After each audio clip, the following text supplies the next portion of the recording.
उस मणि को अपने गले में पहनकर शिकार करने के लिए वन में चला गया। तब एक सिंह ने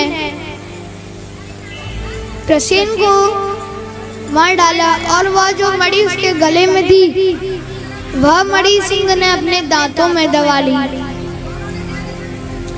अब जब आगे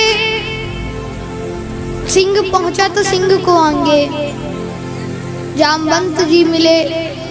जामवंत जी ने देखा कि सिंह ने अपने मुख में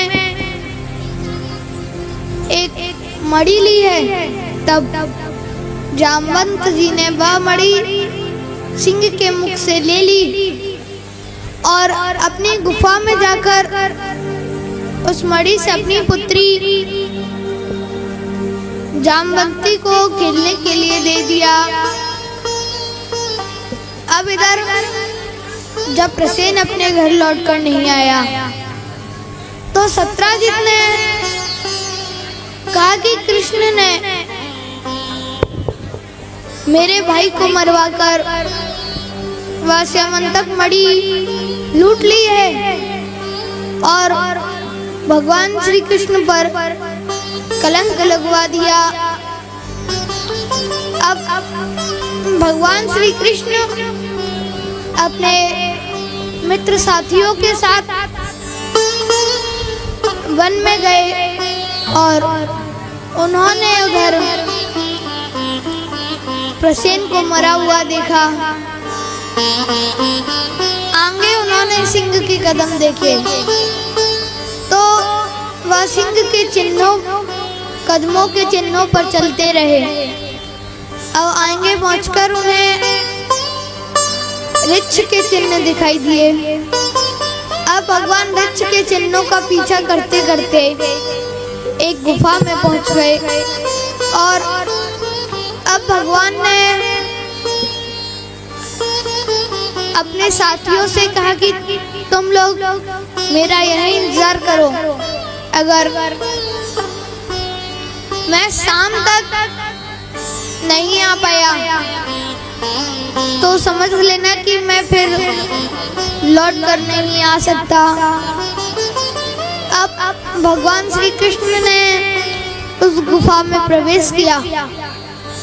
देखा कि एक यक्षिणी उस मणि को उछाल उछाल कर खेल रही है। तब भगवान ने जैसे ही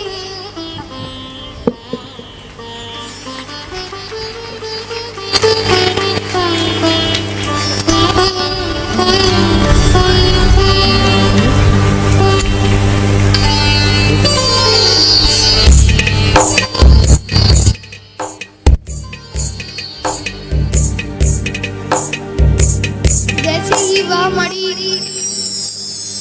छीननी चाहिए तो देवी जामवंती रोने लगी। अब उनके रोने की आवाज जब जामवंत जी ने सुनी तो जामवंत जी वहां पर आ गए। अब जामवंत जी ने जैसे ही भगवान श्री कृष्ण को देखा तो जामवंत जी कहने लगे कि आप यहाँ से लौट जाइए।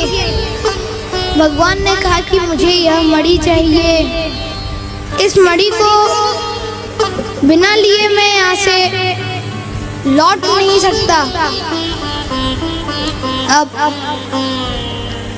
जामवंत जी ने कहा कि यह मणि तो आपको केवल मुझे युद्ध में हराकर ही मिल सकती है। अब भगवान श्री कृष्ण एवं जामवंत जी में युद्ध होने लगा।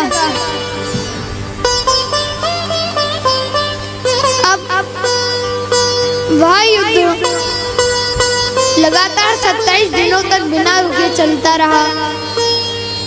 इधर मित्र बंधुओं ने देखा कि कन्हैया तो शाम तक नहीं आए, तो इधर से सभी लोग लौट गए थे। तब इतने दिन हो गए और भगवान आए नहीं। तो द्वारका में माता देवकी ने देवी माँ की पूजा प्रारंभ की और 27 दिन में अब जामवंत जी के नसें खिंच गई युद्ध लड़ते लड़ते। तब जामवंत जी ने हाथ जोड़कर पूछा कि हे प्रभु आप कौन हैं, क्योंकि मुझे मेरे प्रभु श्री राम के अलावा कोई हरा ही नहीं सकता। फिर आप कौन हैं, कहीं आप भगवान श्री राम ही तो नहीं।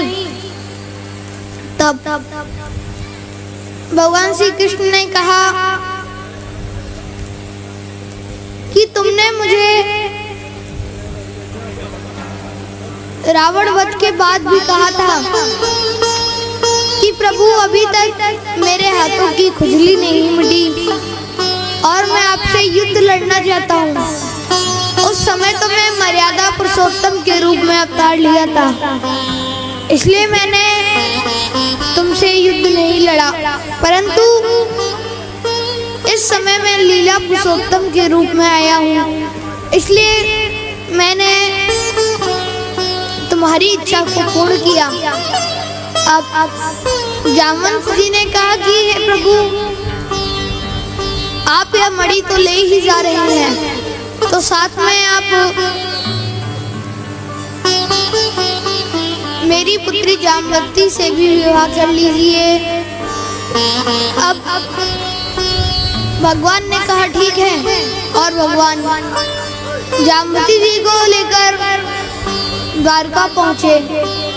वहाँ पर सभी लोग बड़े प्रसन्न हुए। तब अब जब रुक्मिणी जी ने भगवान श्री कृष्ण के साथ एक स्त्री को देखा तो रुक्मिणी जी के मन में आया अवश्य ही यह मेरे से अधिक सुंदर होंगी, इसलिए भगवान श्री कृष्ण ने वरकर लाए हैं। यह सोचकर अब जब जामवती और भगवान जामवती ने देवी रुक्मिणी के पैर छुए तो देवी रुक्मिणी ने आशीर्वाद दिया कि तुम मेरे समान रूपवान हो जाओ। अब जब घूंघट उठाकर देखा तो रुक्मिणी जी ने देखा कि जामवंती तो उन्हीं के समान रूपवान है। अब